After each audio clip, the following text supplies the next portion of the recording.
ಚಿತ್ರದುರ್ಗ ಜಿಲ್ಲೆಯ ಈರುಳ್ಳಿ ಬೆಳೆಗಾರರೆಲ್ಲ ಕಣ್ಣೀರಿನಲ್ಲಿ ಕೈ ತೊಳೆಯುವ ಪರಿಸ್ಥಿತಿ ಬಂದಿದೆ. ಗ್ರಾಹಕರಿಲ್ಲದೆ ತುಂಬಿಟ್ಟಿರುವ ಚೀಲದಲ್ಲಿ ಈರುಳ್ಳಿ ಕೊಳೆಯುತ್ತಿದ್ದು ಅನ್ನದಾತರು ಕಂಗಾಲಾಗಿದ್ದಾರೆ. ಈರುಳ್ಳಿ ಬೆಳೆಗಾರರು ಅಪಾರ ನಷ್ಟವನ್ನು ಅನುಭವಿಸಿದ್ದಾರೆ. ಈರುಳ್ಳಿ ಕಟಾವು ಮಾಡಲಾಗಿದ್ದು ದರ ಕುಸಿತದಿಂದ ಆಕಾಶದತ್ತ ಮುಖ ಮಾಡಿದ್ದಾರೆ. ಬ್ಯಾಂಕ್ಗಳಲ್ಲಿ ಒಡವೆ ಇಟ್ಟು ಸಂಘದಲ್ಲಿ ಹಣ ತೆಗೆದುಕೊಂಡು ಈರುಳ್ಳಿ ಬೆಳೆಗೆ ಲಕ್ಷಾಂತರ ಹಣ ಖರ್ಚು ಮಾಡಿದ್ದಾರೆ. ಬೆಳೆದ್ರೂ ಕೂಡ ರೈತರಿಗೆ ಬೆಲೆ ಸಿಗ್ತಿಲ್ಲ. ಪ್ರಾಣ ಕಳೆದುಕೊಳ್ಳುವ ಪರಿಸ್ಥಿತಿ ಅನ್ನದಾತರಿಗೆ ಬಂದಿದೆ. ಪಾತಾಳಕ್ಕೆ ಕುಸಿದ ಈರುಳ್ಳಿ ಬೆಲೆಯಿಂದ ರೈತರು ಕಂಗಾಲಾಗಿದ್ದಾರೆ. ಈರುಳ್ಳಿ ದರ ಕುಸಿತದಿಂದ ಗಾಯದ ಮೇಲೆ ಬರೆ ಎಳೆದಂತಾಗಿದೆ.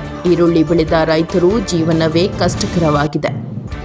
ಈರುಳ್ಳಿ ಬೆಲೆ ಕಡಿಮೆ ಆದ್ದರಿಂದ ಈರುಳ್ಳಿ ಬೆಳೆಗಾರರು ಸಂಕಷ್ಟಕ್ಕೆ ಒಳಗಾಗಿದ್ದಾರೆ. ಬದುಕಿಗೆ ಆಸರಿಯಾಗಬೇಕಿದ್ದ ಈರುಳ್ಳಿ ಕಣ್ಣೀರು ಸುರಿಸುವಂತೆ ಮಾಡಿದೆ. ರಸಗೊಬ್ಬರ, ಯೂರಿಯಾ, ಔಷಧಿ ಸಿಂಪಡಿಸಿ ಬೆಳೆದ ಈರುಳ್ಳಿ ಬೆಲೆಗೆ ಸಿಗದಂತಾಗಿದೆ. 1 ಕ್ವಿಂಟಾಲ್ 100 ರು ಒಳಗಡೆ ಮಾತ್ರ ಬೆಲೆ ಇದೆ. ಆದರೆ ಈರುಳ್ಳಿ ಬೆಳೆಗಾರರು ಮಾರಾಟ ಮಾಡಲು ಹಿಂದೇಟು ಹಾಕುತ್ತಿದ್ದಾರೆ.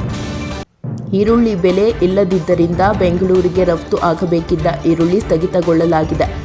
ಮೊಳಕಾಲೂರು, ದಾವಣಗೆರೆ, ಚಳ್ಳಕೆರೆಯಲ್ಲಿರುವ ರೈತರು ಅತಿ ಹೆಚ್ಚು ಈರುಳ್ಳಿ ಬೆಳೆಯುತ್ತಾರೆ. ಈ ಬಾರಿ ಹೆಚ್ಚು ಹಣ ಪಡೆಯಬಹುದು ಎಂಬ ನಿರೀಕ್ಷೆಯಲ್ಲಿದ್ದ ರೈತರ ನಂಬಿಕೆ ಹುಸಿಯಾಗಿದೆ.